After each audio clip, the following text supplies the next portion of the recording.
آپ ہادیہ ای میگزین مضمون کی آڈیو ریڈ آؤٹ سماعت کر رہے ہیں۔ السلام علیکم ورحمۃ اللہ وبرکاتہ۔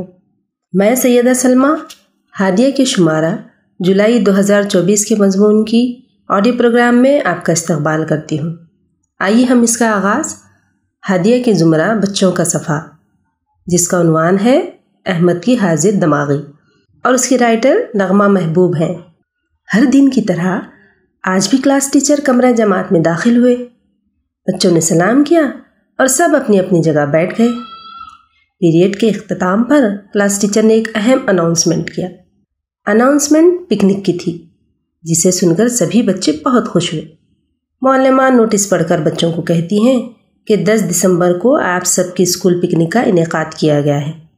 جو اسٹوڈنٹس اس پکنک پر جانا چاہتے ہیں وہ جلد از جلد فیس اور والدین سے اجازت نامہ سائن کروا کر جمع کروا دیں۔ کلاس ٹیچر کے جانے کے بعد تمام اسٹوڈنٹس پکنک کا موضوع ہی لے کر بیٹھ گئے۔ سب اپنی اپنی پلاننگ کرنے میں مشغول تھے۔ 10 دسمبر کو صبح 8 بجے پکنک کے لیے روانگی تھی۔ تمام اسٹوڈنٹس وقت پر اسکول پہنچ گئے۔ بس اپنی منزل کی طرف رواں دواں تھی۔ تمام بچے بہت خوش نظر آ رہے تھے، گویا وہ ماؤنٹ ایوریسٹ پر جا رہے ہوں۔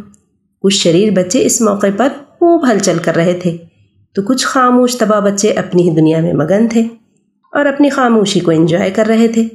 وہ اس طرح کہ انہیں کھڑکی کے قریب والی سیٹ مل گئی تھی۔ سب اپنے اپنے دھن میں مگن تھے کہ اچانک بس رک گئی۔ تمام طلبہ خاموش ہو گئے۔ کچھ بچوں کے منہ بن گئے تو کچھ پریشان نظر آ رہے تھے۔ ڈرائیور نے کہا، آپ سب پریشان نہ ہو، بس میں کچھ خرابی، کچھ دیر انتظار کرنا پڑے گا، پھر ہم روانہ ہو جائیں گے۔ اسی بس میں احمد، عادل اور عمران بھی سوار تھے۔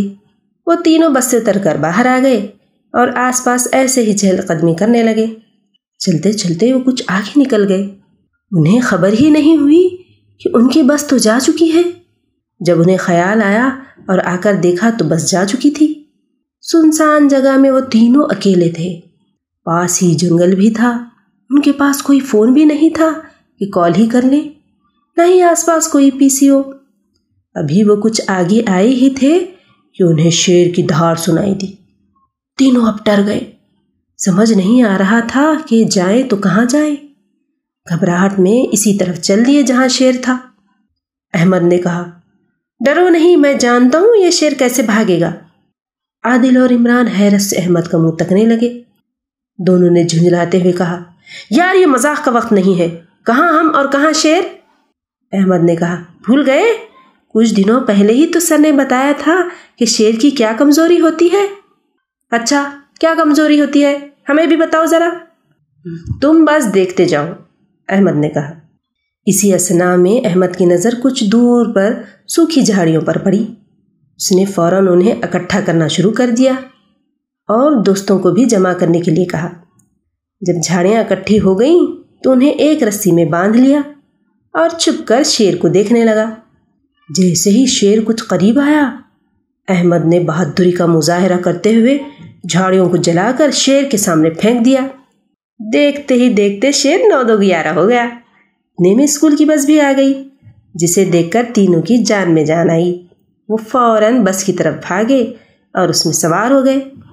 جب عادل اور عمران کی زبانی ان کے سر نے واقعہ سنا تو انہیں بہت خوشی ہوئی کہ ان کے اسٹوڈنٹس ان کی بتائی ہوئی باتوں کو نہ صرف غور سے سنتے ہیں بلکہ ضرورت پڑنے پر انہیں بروکار بھی لاتے ہیں۔ احمد کی بہادری پر سر نے اسے بہت ساری شاباشی دی۔ ہادیہ مضمون کی آڈیو سماعت کرنے کے لیے شکریہ۔ امید ہے کہ آپ کو پسند آیا ہوگا۔ ہمیں آپ کے مشورے کا انتظار رہے گا۔ اپنا مشورہ، تبصرہ اور مضامین editor@hadia.in پر ارسال کریں اور ہادیہ ای میگزین کے مضامین کو پڑھنے کے لیے ویب سائٹ www.hadia.in سبسکرائب کریں۔ انشاءاللہ ہم اگلے ہادیہ ای میگزین کے شمارے سے دلچسپ مضامین کی آڈیو لے کر حاضر ہوں گے۔ تب تک کے لیے اجازت، اللہ حافظ۔